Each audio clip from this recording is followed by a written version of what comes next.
This story is about something every senior fears, but almost no one is brave enough to speak about. It's the story of a grandmother who gave her whole life to her children, only to be treated like she was already gone. But what happened next? No one in that house expected. I wasn't always alone. For most of my life, my home was full of voices, laughter, footsteps running through the hall. I cooked for everyone, cared for everyone, wiped every tear, and held every tiny hand that reached for me. I never imagined that one day, those same hands would try to push me away. After my husband passed, I held myself together as best as I could, and in the beginning my children were there, checking in, helping, offering support. But then, the tone changed. The visits got shorter, the calls got colder, and slowly, their concern turned into something else entirely. It started with comments that stung quietly, in places no one could see. "Mum, maybe living alone isn't safe for you anymore. Mum, you forget things. Mum, we just want what's best." But what they truly wanted is out was convenience. I felt it. I knew it. But I forced myself not to believe it. A mother always tries to give the benefit of the doubt. Then came the Sunday I will never forget. They invited me for dinner. No special occasion. No reason to celebrate. Just a sudden invitation. I stepped inside and the house felt wrong. Cold. Quiet. Like everyone was waiting for me to sit down before lowering the blade. We ate in silence, everyone pushing food around their plates, eyes barely meeting mine. Then my son cleared his throat, and with a voice rehearsed far too many times, he said, "Mom, we found a nursing home for you." The room went still. Time stopped. I heard every heartbeat in my chest. They didn't ask. They didn't offer. They didn't even pretend I had a choice. They told me they had already filled out the forms, already toured the facility, already decided my future, without me.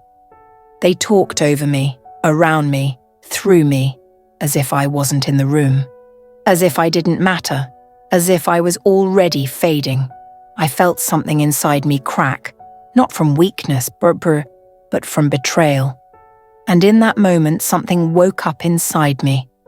A fire I thought I'd lost long ago, because they forgot something. I wasn't done yet. What they didn't know was that I had been quietly preparing for the moment they tried something like this. I had medical tests, cognitive evaluations, doctor statements, all proving one thing. I was perfectly capable of living on my own. Not only that, I knew my legal rights. I knew exactly where I stood. And I knew they couldn't just sweep me away like I was an inconvenience. So I made a plan. I called a lawyer, booked a meeting, and invited all of my children. They showed up looking confused, maybe even a little annoyed. After all, they thought the decision had already been made. But I wasn't the fragile woman they expected to see. I sat down, straightened my back, and slid a thick folder across the table. Inside was everything.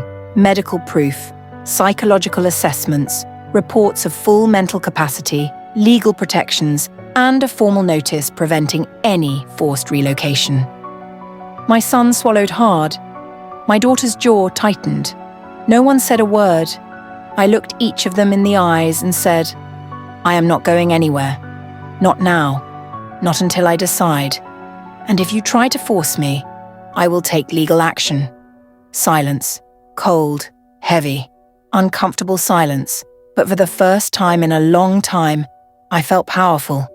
After that day, everything changed. They stopped pushing, stopped pressuring.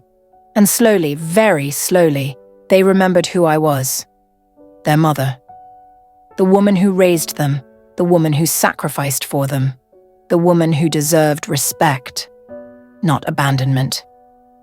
And if you're listening to this, if you're a senior or someone who loves one, let me tell you something important.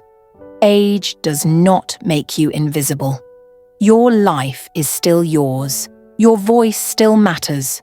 And sometimes you just have to remind everyone exactly who you are. Thank you for listening.